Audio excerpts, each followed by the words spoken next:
coffee doesn't make a lot of money. That's true, unless you're selling coffee. Well, yeah. But even then. But then you have to sell. I think the real, like, movie theaters don't make money.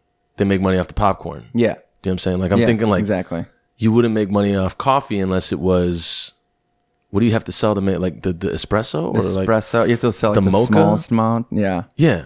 Or it would be the pastries. The pastries. Yeah. You're making a deal on merch or something. Yeah. Yeah. And that's why what I never understood is with a lot of coffee shops, like, they get, gluten-free donuts, vegan donuts, or specialized donuts. And it's like, the idea is like, Mama, I just want like a Super America donut. Yeah. Speedway donuts, not Speedway. No more Super America. No more Super America. What's your favorite pastry? My favorite pastry? Oh, that's a great question. I'm a big donut fan. Like you walk in and you don't even think about it. You're like, got to spend money on that. Pastry, I mean, I get a cookie almost every day. There you go. At 5 Watt, which isn't necessarily a pastry. You could consider it a pastry. Yeah. But I think I'd go for a chocolate croissant. Woo! I've really liked those. Yeah. Like a fresh one. Does it then not make any sense to get a croissant without chocolate? Like, savory croissants are awesome. What's a savory croissant? Like ham and brie. Oh, like something like that. Oh, I got a little weirded out by that because really? Well, yeah, like I got to try it, I guess. But yeah, the idea is like it looks like a sandwich. It kind of looks like a sandwich. It feels like a pie. Mm-hmm. It has that flaky crust. Okay, has a nice like savory feel to it, but with the flakiness in it, it's sort of like a chicken pot pie kind of vibe, and like that's.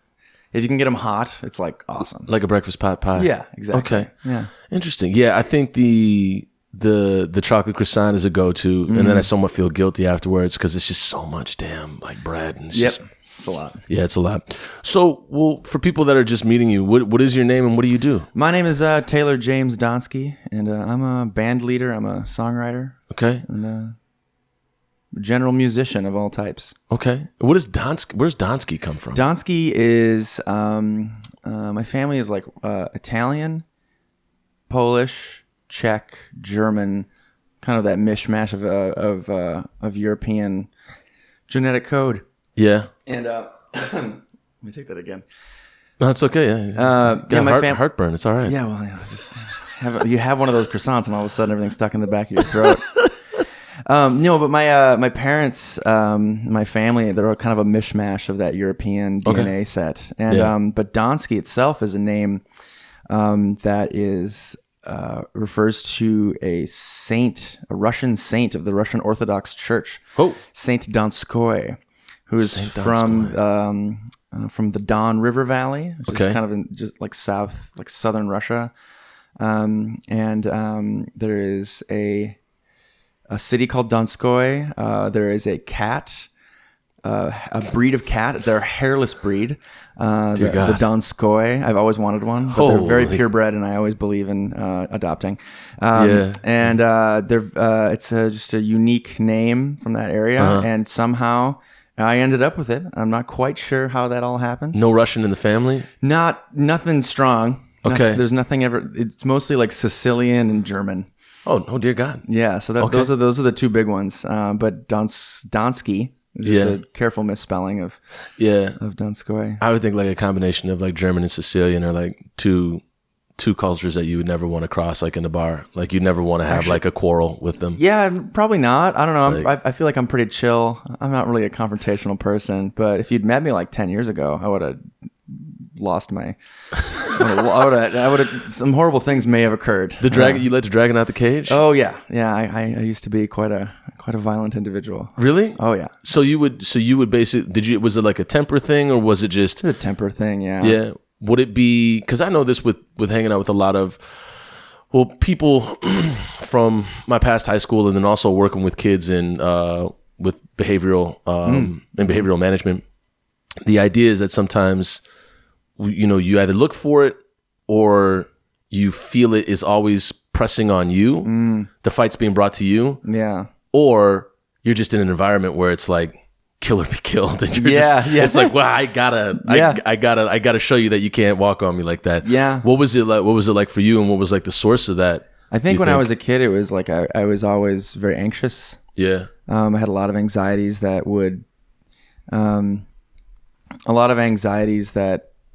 I didn't know where they came from. I had no concept of why I was anxious, and so I just reacted how I would react. Yeah, it was just the thing that I needed to do to make myself be more salient in a social situation. So I would act out, and I would I'd get pushy, or I'd get really weird or kind of mean for no reason. It was just it was an unfortunate reaction to like this like anxiety that I didn't know existed. I was just sort of pushing it all down because I was raised Catholic, and that's sort of our bag is we take everything in and then we kind of compress it until it festers there as a mental illness, and then well, and it's also it's tough to like, because it's not tangible. That's the weird thing about emotions, especially like working with people in as a paraprofessional and whatnot. It's like you go in a classroom, you can't point out which kid is like carrying the baggage until you see like maybe just like a little like the way they walk, or the way they kind of like check out, don't listen, or listen, like then you start to see like just small like like micro gestures that you're like, that's not the kid you ever want to like pelt with the ball on the playground, because they will take you out. They'll but then also, so you learn this about yourself. How long did it take you to learn about that anxiety as a first step? Like, to be like, whoa, this is happening. That took about 13 years from about the time, I think, I always say that I was depressed for 13 years, and then I turned 25. And I attribute it to my prefrontal cortex developing, because I believe that's sort of part of the experience. However, I spent a lot of time getting in touch with my physical self. I began like a very strict regimen of like physical activity, which allowed my brain to sort of chew on things in like a space where I could like easily let off steam. I was running like every day for 3 to 6 miles, and I did it for like 3 years. That's wild. And I just sort of like off-gassed all this extra energy that I was like just holding in this whole time. I just started letting it all go. And letting it out on the pavement or wherever I was swimming or all that stuff, and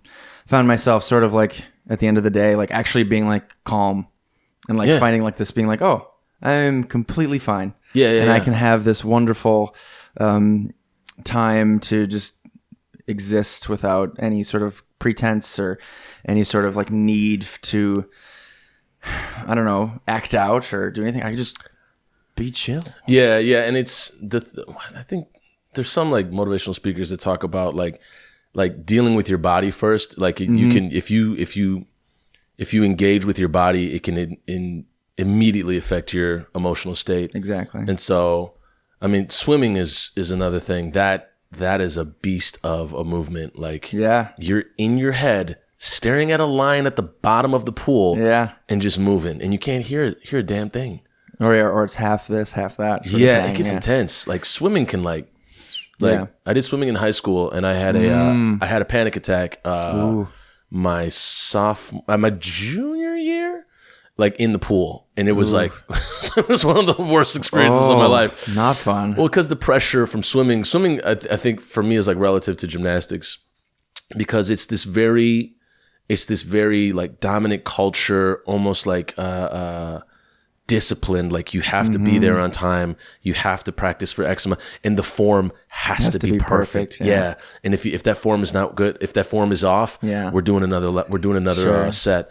So that was like, you're in your head, you're doing the work, but you're also like, am I doing the work right? Yes, exactly. So you'd freak out. But I mean, swimming is a great way to let off steam and engage with your body as well. Without those confines, and you're just kind of going. It can be very freeing. I've read the Haruki Murakami. The heard of the name before. He's an author. Like. He's been running marathons for like 30 years now. Okay. And he talks about in his book what I talk about when I talk about running. He talks about learning how to swim. And how he just wasn't doing it right. And like he'd been running his whole life. He'd been in like running magazines, and he had been doing these things, but he started doing triathlons and finding out that he just couldn't do it. And so having to relearn a skill taught him how to do everything else differently. His ability to run was changed by the fact that like he now, when he would reach the water, his like whole mindset would change, and he just had like a completely different approach to it. Whereas like running, you just kind of do it. You just go and like there's different approaches to it, your stride and all that stuff. But like with swimming, you can like easily like just do it wrong, and all of a sudden like you're halfway through and you can't even move your legs. Yeah, it's the swimming is a very it doesn't necessarily come natural to anybody, you know. And then when you start learning it correctly, the thing is that like when you put your hand in, or at least what my coach was telling me, is that you want to be able to push the least amount of space back. You want to be able to basically like manage all the water and like efficiently move it forward. And he said elite swimmers will actually be able to like kind of shoulder their hand forward as they're swimming. So it's almost they're using the water to their advantage as opposed to they're, you know, them trying to swim through it. They're swimming with the water, which is, for me, that's like a state of like, what would a monks call it? Enlightenment. That I'm like, never been there. That's another level. Yeah. Yeah. You got to believe. So you reached 25, and then had music been a part of your life all throughout that? Yes. Yeah. I've been playing music since I was like 14. And did music help at all with the anxiety or anything that was happening? Music, or did it exacerbate it? Sort of. Well, I guess at that point when things started changing, I started to set things down creatively that I would never have set down before. I would always have thought better of it, or had made a different decision about it, or just had thrown it away altogether. There's files and files of just weird little ditties off my phone from years ago. Yeah. Things that I just would just be like, that's cool, but that's never going to turn into something. And now at this point, I had found myself going, this is going to be something now. This will be a song. Yeah. And I will finish it to its very completion. I will record it. I will produce it. I will get it all done. And so that's what I set out to do. And I ended up doing that. Okay. Which was quite fun. And this was many years ago now. And I put together my first solo efforts, and I released them under a pseudonym and all that kind of stuff. What was the pseudonym? It's a previous project that I've currently laid to rest, but it's called Darling Lily Gave. Darling Lily Gave. Yeah, and this is sort of when you listen to it, it can be a very jarring experience for many people who don't know that this actually exists. But it was sort of this just furious outcropping of emotion and artistic just endeavor. And I was furiously writing all these parts for all these different types of musical instruments, and I was trying to do this very like over the top wall of sound, Phil Spector, very intense sort of lyricism and allusions to mental health and suicide and all this very heavy things. Not that I don't do that anymore, but it was just very real and huge and big, and it was the first time that it was happening. And I just couldn't stop doing it. Okay. I just kept writing music for like violins and violas and vibraphones. And how do you record all that? So if I look up Darling Lily Gave, you'll find some stuff online. Find some wild stuff. Yeah, on Spotify. I've got 2 records actually. I because of my fervor for creating music, I actually wrote 2 very different albums all concurrently. Little 5 and 6 song EPs really. And they became kind of companion albums. Yeah. Because as I was writing one was very slow and very emotional, very deep, very Sufjan Stevens-esque. Yeah. I became very frustrated with this concept of being soft and very, very beautiful. And I became very enamored with plugging an acoustic guitar into an electric guitar amplifier and turning up as loud as it could go. So there's a second album that accompanies this one that is just loud and brash and that's the journey, right? I mean, like you get what you get from, when you look at Kanye West, like journey, like it's like an entire arc. Like, I mean, if he could speak to himself in the past, or like if they could all collectively meet from like each person, each Kanye each year, you would probably have a bar fight. Like it would be ridiculous. So like where you start with your music in the beginning. So Darling Lily Gave, do you ever think about taking that music and putting it under the Taylor James Donskey? No, I thought about that for quite some time as I was recording my latest. But it seemed like a project that had reached fulfillment. It had kind of done its job. And scene. Yeah, sort of. It had it had this sort of like big moment where I did the release show. I like released it. All my friends saw it, and it was online and it existed out there. Yeah. And it felt good, but I sat back and I looked at it and I was like, I never want to do this again. Yeah. Like it just did not feel like something that I could continue playing. Yeah. With any sort of positive gumption. Okay. I would be doing it out of like necessity, and like all those emotions that I had laid into it were sort of over and done with. Because at the time that I released that record, I had kind of moved beyond the themes and like the heavy aspects of a lot of that stuff, and so a lot of that music didn't resonate with me. You're like, I don't want to revisit that place. Yeah, it's not necessarily I didn't want to revisit it, but it was like this happened, like, and I'm happy that it did, but I don't need to do that again. Okay. Yeah. So the music you're doing now, is that what do you feel like this is like a lap that you're taking that you may, tailor in, 2021 may say, ooh, I don't want to go back there again. I don't think that is the case at this point in time. If I'm thinking future retroactive, it's something that right now the music that I'm writing stems from a lot of sounds that I find for me to be very inspiring from when I was a child. Songs and styles from my parents' generation, and songs and styles of people that I've met that I've had really close musical relationships with. And with the previous project, it was all, I'm going to do this on my own. I'm going to get this done. It's going to be this little microcosm of a world, and I'm going to offer it to everyone. Yeah. And they will love it. And they will love it. And that, to some extent, sometimes they don't, brother. Yeah, and guess what? Not everybody did. Yeah. And that was fine. It took me a while to get over that. But now my interest is not in giving things. Well, it's in sharing with people, obviously, but it's not in giving to them, going, please love this. It's to be like, hey, I want to share this with you. Okay. Oh, yeah. And all I really care about is if you listen to it. Yeah. Your what you think of it is not the most important thing to me. It's just that you sit down and share this with me. Yeah, and music is, it's all sharing. It's all relative. It's very subjective. Music is just shapes with emotions. Okay. Yeah. It sounds, shapes, and emotions. Yeah. That could be a t-shirt or an album. There it is. Do you have an album coming out at all? I do. Yeah. I'll have a record out on January 16th. Ooh, it's coming up. Yeah. Are you anxious? No. Or are you like excited, or what are you feeling about it? Are you like, whoa? I feel pretty good about it. I finished that record a couple months ago now. Yeah. And so I've been playing some solo shows, and I've basically just been giving this music out to people, sharing it with people, and being like, hey, like, do you like this? Like, what do you think of it? Because that's a dangerous game. It's a dangerous game. Watch out. Well, I think the one thing I've noticed about sharing your music is that many people are afraid, because they're afraid of they're afraid of rejection. And that makes a lot of sense. I understand that quite a lot, but my fear is that no one will say anything.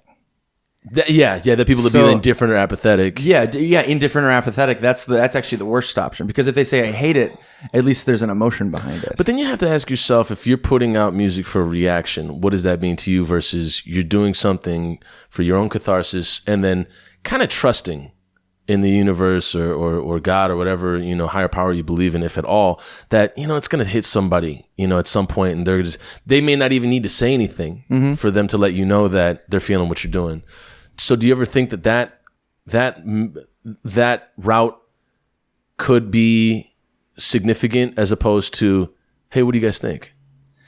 Yes. Okay. That's probably that. I guess that you're hitting more closely to what I sort of believe in as far as music. Okay. Like, I'm just sort of throwing it out there. Yeah. In this most specific time frame, I'm showing it to a lot of my friends and seeing what they think. Got it. Yeah. However, there you go. Yeah, excuse me. That's that croissant. Get it up. In this current moment, I'm sort of sharing with my friends and seeing who it resonates with and what they hear. Because I'm trying to get sort of that third person view. Because I believe we're all kind of stuck in our own heads. We can't we can't pull back, and I believe in a lot of other people. But more to your point, where you're saying the world of sharing with other people in a way that they don't react. in a way that it still means something to them, but they don't reciprocate any certain emotions. Yeah. That sort of world is exciting to me because I know that I won't hear from them, but I also won't know that they've heard it. I think of that in the sense of like Spotify, in the sense of internet, in the sense of the way that people can just discover. Like I look at the analytics for anything, and you just see like someone in Amsterdam, just like listened to a song of mine the other day, and I'm like, okay, sweet, I love that. Yeah, they're rocking to today. Yeah, they're just letting it rip. Yeah. So that side of things is very exciting because I don't know who they are. I don't know how they feel about this, but I might have a chance to talk to them in the future. Yeah. Do you have any songs coming up on the album that are representative of the anxiety or the brasher side of you before 25 that kind of pop, or do you sort of? Yeah, I've got a few tunes on there that or that even speak to it. Yeah. 1 second. Oof. Yeah, man. Did you get that coffee this morning? No, I think I just got something stuck in there. Yeah, it could be too. Yeah. So on the record, I've got a tune that I got a few tunes that kind of deal with the themes of mental health, the idea of like self-worth and that sort of stuff, and how that has been a challenge and how that is reflected in my relationships with other people. Yeah. So folks that I've met, that have. We always compare our behind the scenes to everyone's greatest hits sort of thing. Yeah, where you sort of see people and you're like, I don't want to see them because they're so great and that kind of stuff. And that there's little bits of me that fall into those patterns where I'm like, I don't want to. I just no. You don't want to what? Oh, I don't want to share with those people because I know that I'm going to come away from. I might come away from them feeling less. Oh yeah, and that is in my mind a very I don't want to say juvenile. It sounds a little too derogatory, but it's a very juvenile way of thinking, where you sort of feel because everyone has value and we must believe in that. And as children, we're sort of told that there are better things. And we can be less. Yeah. And like that, and that evaluate and measure yourself. Exactly. And and I'm actually I teach children. Like I actually teach down the street at 2010. And I work with lots of students who I see that in them. And these are kids that just, they're so young. And they're fragile. They have they don't need to feel this way. Like they've learned this through something in our culture has taught them that they need to value certain things in a certain way. Yeah. And that stays with you. And I learned that very heavily growing up, that there was value to certain people. And so there's a small part of me, a small sliver of a child that's still inside of me that I hold on to because I believe that, that side of me gives me lots of energy. Yeah. But there's a lot of extra baggage there that will throw me every once in a while. Well, I don't know if you ever heard of that. Like in therapy, they say to speak to your child self. Like, how would you speak to yourself as a child? Mm-hmm. Like, and that for me, like that concept alone, like engaging with that, just it brings about an intuitive process that I could never have imagined outside of that that metaphor and analogy or whatever it is. But the idea of measurement and meritocracy and like kind of like evaluating yourself in music is such a I remember in 4th grade that was horrifying. Like it was just I'm sitting here getting like, I got kicked out of the band room once, played trombone, and I just got kicked out for I think it was because there was one time for mouthing off, and I was just like, okay, I can deal with that. But there was another time because I just wasn't hitting it, wasn't getting the rhythm right. And I just remember getting kicked out and feeling worthless. Yeah. And I would never forget that. Yeah. And that stuck with me for like a long time. And then, there had to be like a mediator between me and the music teacher who was like a real serious dude who was jazz oriented. I think he had played with some of the greats and he just didn't play that. Like, and I think he'd let his adult, he'd come in there like he was working with adults, but you're with 4th graders. Like, calm down. You have to kind of let that some of that stuff has to just kind of happen because children need to make mistakes, and they need to learn that mistakes are an important part of learning anything. Dear God, yeah. And that's I through my work I've found that lots of kids don't believe in that sort of thing because they're taught that perfection is gained by being the best immediately. Yep. And to a certain extent, a lot of them aren't wrong because we have the internet. And the internet, you can have whatever you want right now. And the problem is that you can look up 100 other guitar players that are immediately better than you. Yeah, exactly. And they look immediately better than you, and they sound immediately better than you. And all of a sudden, you're like, "Why am I even here? Why am I doing this?" We're just like, you're just overflow of just of like it's no longer inspiration. It's just like inundation of skill and talent that you will like apparently never receive because everyone else has gotten it. Why is there any left for me? Yeah, and you don't get to see, of course, you don't get to see what's behind the scenes. You don't get to see them practicing every day. You don't get to see them, having teachers that are overbearing. You don't get to see the world that they had to grow up in. Yeah. And you just see how great they are. Well, I think Steve Furtick, like pastor or whatever his occupation is called, but he says a lot of times we compare our behind the scenes to other people's greatest hits. Yeah. And it's like, how is that going to stack up ever? Yeah. You're going to lose every time out of every time. You're not going to get it. That's true. So then what is your answer to, or what is your process to creating music in a space or approaching music in a space, knowing that evaluation and that measurement mentality is in our world? How do you go about your process of creating music in that space without feeling, without like overbearing judgment on yourself? That is a difficult thing to do because without a doubt, almost everybody who's in an artistic field feels there's some level, there's like a tinge to everything that you do that you can look at and go, I don't like this. Yeah. Right. Yeah. And when I have, especially with my debut record, I found while in the studio that I could see that and I could celebrate it as opposed to like trying to change it, trying to erase it, or trying to put it away. Trying to go like, oh, that's the part of me that I don't like. Yeah. And instead taking it and being like, this is part of my sound. This is part of my aesthetic. This is part of it. And so in creating, I've sort of let that go and been very, very free about things and sort of letting things happen. And also it, kind of to add to that, I've also just shared with other people what I've been working on and been like, what can you do? Like, what do you want to do on this? Because in the past, it was all, what can I do? How will I make this beautiful, monolithic, awesome thing? Yeah. And I realized that you can't really do that unless you bring in the right people, And I took a little bit of inspiration from Miles Davis. Not that I can ever compare myself to that brilliant individual. There we go with the evaluation again. Well, I mean, I hear what you're saying, though. That man, he didn't care about anything that did not sound exactly like what he wanted.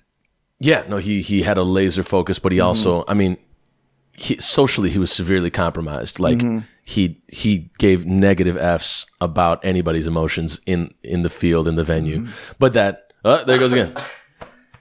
It's like Might I get a glass of water? Yeah. Let me get you a glass of water. Yeah. It's like a cough, not even a sneeze. Yeah. Oh yeah, I'm sorry about that. Don't worry. Yeah, there it is. You might be right. Woo! There you go. Now you can really hack it up now that you got water. Oh. Damn, it's like... Woo! I've had that cough back here too. I'm trying to keep this quiet as possible. Just pushing your face into the pillow? Yeah. Well, now I got to wash that pillow, Max. Damn it. No, that'll work. Oh, okay, I'm kidding. I'm kidding with you. I'll wash the pillow anyways. The way that Miles Davis took on music was always about finding the right players. Yeah. Finding the right guys, finding the right sounds. Yeah. And it's all about sound. And I looked to that as sort of an inspiration for this record. It was this search for these sounds that would evoke a feeling that I felt when I was a kid or when I started learning music. Yeah. Like when I first learned how to play like a few Tom Petty tunes. Tom Petty has been a very strong inspiration lately. And talk about an arc. Yeah, talk right? about a journey. Woo. Right? Yeah. And like my uncle had me in his cover band for like a year or something like that. Yeah. And I hated Tom Petty. I hated him. I know, right? You gasp. I just didn't like him. I thought this man took 4 guitar chords and just wrote 100,000 songs and made so much money. I was just, how dare he? And what I slowly started to realize was that I was just jealous. Oh, I just wanted that for myself.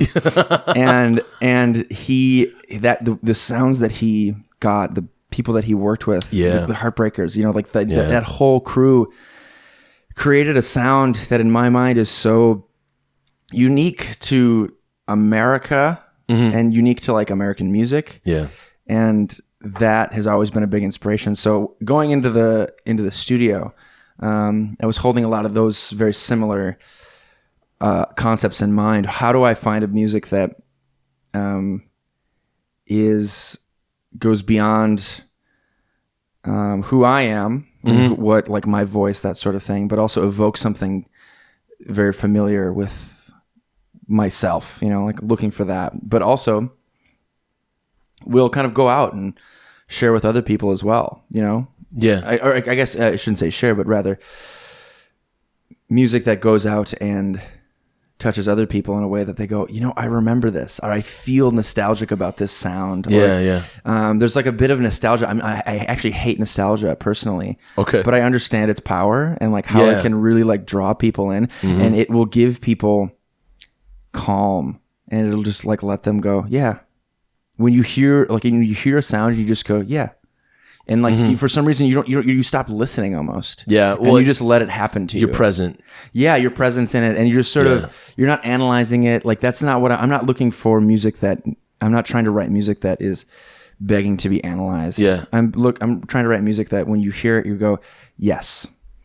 And what is the last song that, sorry to cut you off, what is the last song that you've listened to where you said that yes to? You just were kind of boom, clicked in, present. Oh man. It's very strange. So as I told you, I work with children. I teach kids how to play music. And so I hear a lot of the music that inspires young children these days. Okay. And the last song that I just said yes to, and I can't believe I'm letting this be recorded, was Bad Guy by Billie Eilish. Bad Guy. It's a banger. Okay. One of my students brought it to me, and it's not appropriate for many kids at all. However, it's got this like very simplistic, I shouldn't say simplistic, it has this very straightforward rhythmic motto that's in it. And is it dark? It's dark. It's creepy. It's weird. I think I heard that one. Yeah. And they wanted to learn it, and I was showing this my student how to play some of the parts, and reading the words and going, oh gosh, I definitely should not be teaching this to this 9-year-old. Yeah. And going like, but dang, this song is just tight. It's just very simple. Yeah. And that's probably the most recent one. It kind of like just caught me, and all of a sudden I was like humming it in my head. Yeah. It like did this thing where like every time I heard it, I was like, yep, I just said yes to it. Cause it just, you just feel, it feels good. Yeah. I'm gonna regret saying Billie Eilish and not some other like great. It's guilty pleasures. Song. We'll get into that a little bit later. Yeah, what were you gonna say? I was gonna say there's many other songs that I always say yes to. It's ridiculous. There's one that I usually say yes to. It's one by Dawes, and it's like that one. Will not give you food when you reach out from the cage, but I hear it when you call my name. Yeah, that one. I'll sometimes like just be like, oh, that, like, because that opening, like boom, boom, boom, boom, but it sounds like a chapter just like slammed shut in your life, like a garage door, like against concrete, and you just said, yeah, I'm good with this. And then like, Yeah. like whatever like crappy car you got, you're just like out. And so like I'll hear it and I'll just be like, yeah.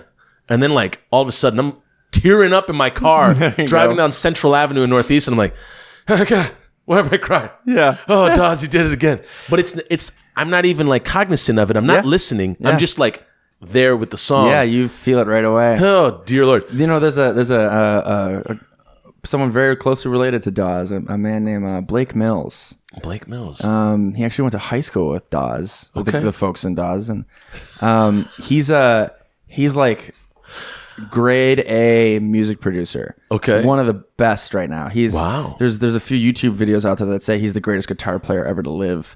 Okay, easy everybody. Right, All right. right. Well, here's the thing: when you Prince was still among us. All right, he When was you alive. when you watch this guy play, though, you're just like, he just breathes and it just happens, yeah, and it you're just just- like, oh, so good. talk about comparing your their Comparing greatest yourself hits to- to your. yeah, You're just like, oh my behind the god.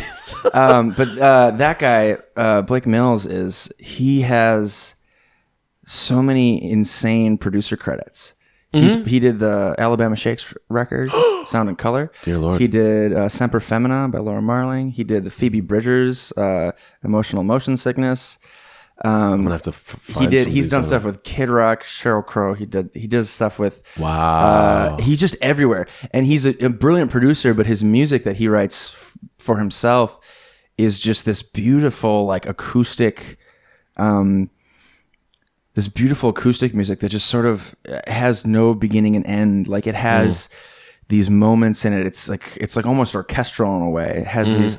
He's using guitars and stringed instruments, and these beautiful big clunky drums, and these sounds that as soon as you hear it, you're just stuck with this just beautiful feeling of like complexity, but also just it's all right there in your hand. Wow. You can see it all, and that's the music that I say yes to. That I'm just like, whoa, I feel incredible about what I'm hearing. That kind of music really speaks to me. I gotta check his stuff out. Yeah, it's So, fantastic. Right now, we just discussed as it came in. What the question is? What are you currently listening to? And you already could tell. What I've been listening to is the Wood Brothers, which is another group of white men with guitars. Yep. And that one line is like. Too many horses and mysterious forces. There it is, It's like it almost sounds like you could put. It just sounds like he's up against everything. Like he's like, I really can't handle this right now, so I just gotta. Yeah, I got a theory about that song actually. What is the theory? I got a theory that's a. I don't know if this is a camera ready story, but I have a theory that's a song about a vasectomy. Whoa, could be. Yeah, because that man, I think in the previous album he had a child. Wow. Because I think beautiful. I think the song Muse, or maybe that's the next album. I might be getting my timelines confused, but could be. I think that song is a story about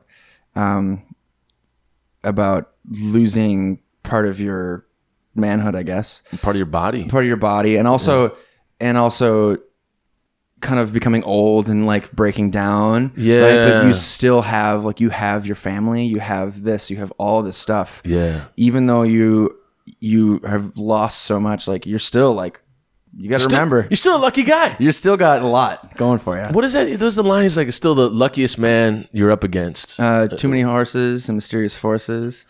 What you don't know is that you're still the luckiest man. Okay.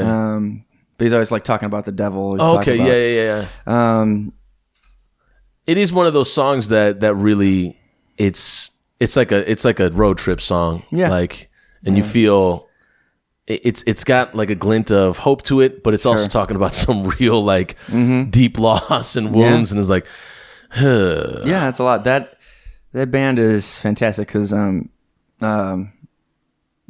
they just, I don't know, they're very effortless in their playing. they seem like they're having fun with it and just kind of like fluid. So what are you currently listening to right now? I've been listening to the band out of Nashville called Wild Ponies. Saw them last night, actually. Oh, where were they at? They were over at the Hook and Ladder. Oh, okay. Yeah. They're fantastic. Classic country and country rock kind of folk, a little trio, and really great songwriting. I've been digging into some songwriting, some like great songwriters. So like Jerry Rafferty, as well. Like a little bit of Dylan, but definitely like Merle Haggard, Willie Nelson, Waylon Jennings, Johnny Cash for that. Yeah, just for why not throw him in there too. Yeah. Digging into those outlaw country guys, because those are the folks that they're just doing it on their own, and hearing what they got out of their music because they weren't supported pretty strongly by like the Nashville scene. Yeah, like Merle Haggard, is like famous for being this like blacklisted country singer. Yeah, and he kind of went off and did his own thing, and like Nashville, was like, no, we don't want him anymore. Yeah, and it's really inspiring because, when there's a large conglomerate of folks that are taking over a certain thing, and there's a few outliers, like those are the people you want to look at because they might be the next big thing. And well, look at that. Well, that, but also, I mean, they're clearly accessing a creative lane that isn't already manufactured for them. Yeah, and they're kind of you kind of making it up as you go. Yeah, they got to find the players, they got to find the sounds and the stories themselves. Okay, the producers aren't there to take the reins. Yeah, no, they're kind of like shooting from the hip and really kind of like navigating through the dark. Which I artists that have made that journey, those are some of the most phenomenal or inspirational to me. Yeah. Now as we wrap up, just very quickly, so when you first walked in, you had a fanny pack and you had a very large belt buckle. Yeah. What are some essentials to your wardrobe? My wardrobe. When you step out that make you feel, a little more encouraged, a little more... Essentials to the wardrobe. I got to have boots. Okay. That's important. My belt buckle has been nice. This is a very recent addition. Doesn't it ever get like clunky sometimes? It like gets if a you're little leaning clunky. over in the car, Yeah, it gets a little okay. clunky. But... it was a chance find at a secondhand store, and it's got a T on it. There you go. And it just kind of that feels good, Yeah. Also, were you gonna find like a belt buckle that's that large, right, with the T on it? You're gonna be like, I'm gonna get that brand new. I would actually imagine Texas probably has a few of them, but just a few, they're or too far the away. internet. Yeah. So there you go. But at that moment, it was kind of serendipitous. And I couldn't let that slide. So, my fanny pack, I've been wearing that for about 6 or 7 years now. Okay. And that's just a staple of my look. Yeah, and I think it's a very unique image for a lot of folk outside of the city to see a belt buckle as large as mine and a fanny pack slung just below that. I get a lot of weird looks, and no press or any press is good press for me. So that's sort of the idea, is that I'm looking for to be a little bit different, obviously, as most people are. But I showcase. But is it comfortable though? Oh yeah. Yeah. Okay. So you're not like sacrificing your comfort for looking different. No, it's all got to be pretty comfortable. Yeah, well, it has to be. Yeah, otherwise it's like you start to question things. Your feet are falling asleep. All of a sudden, oh god, it's a whole thing. Yeah. So you have the albums coming up in January. It releases January 14th. You say January 16th. January 16th, and then do you do a release show somewhere? Yep. So on the 16th proper, we'll do a show at the Ice House. At the Ice House. Yeah. Who's going to be opening up? Miss Anna Stein.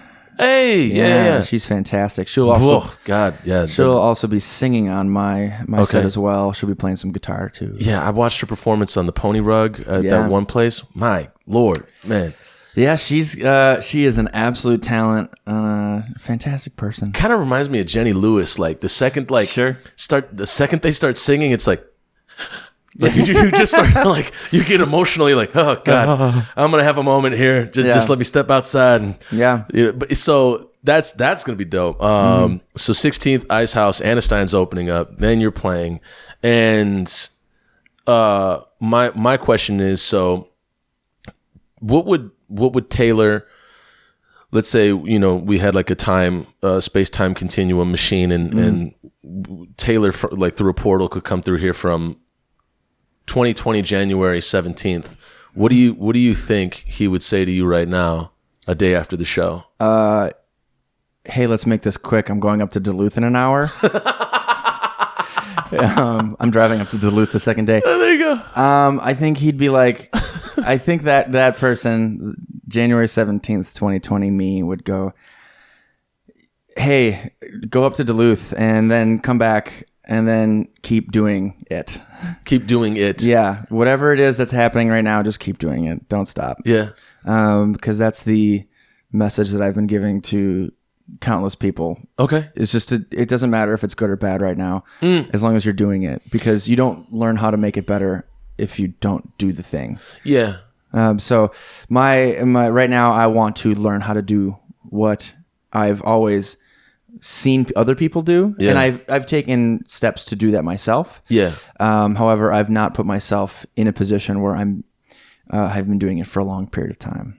Got it. And so I'm trying to gather that evidence, trying to gather that knowledge firsthand, because I've been a sideman in town here playing with lots of other folks for many years now. Yeah. And I've gathered information in that way, but I've never been like the front person. I've never been the person who's been doing all the booking. I've never been the person who's talking with everybody. I'm always like, the show's over, I say hi to a few diehard like bass players, and they're like, can I play your gear? And I go, yeah.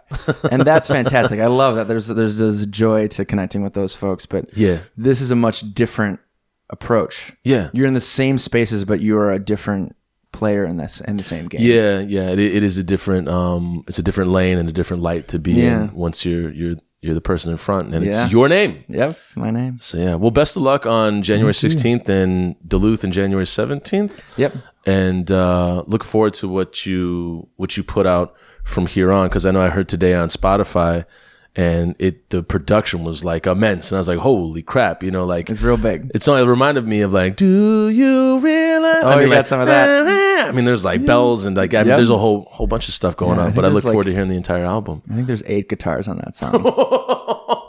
I got a little trigger happy with the guitars. Oh my goodness! I was working at Underwood Studios. Okay. And Underwood, Mark over there has a beautiful library of guitars, and so mercy. we just started going to town. It's I didn't know when to stop. It's enough. Get out of here, Taylor. Yeah, I know. Well, that's just what happens sometimes. Well, cheers, man. Well, best of luck, and thanks for the time today. Yeah, thank you very much. Yeah, man. Yeah. Thanks for coming by. Oh, for sure. All right. Okay.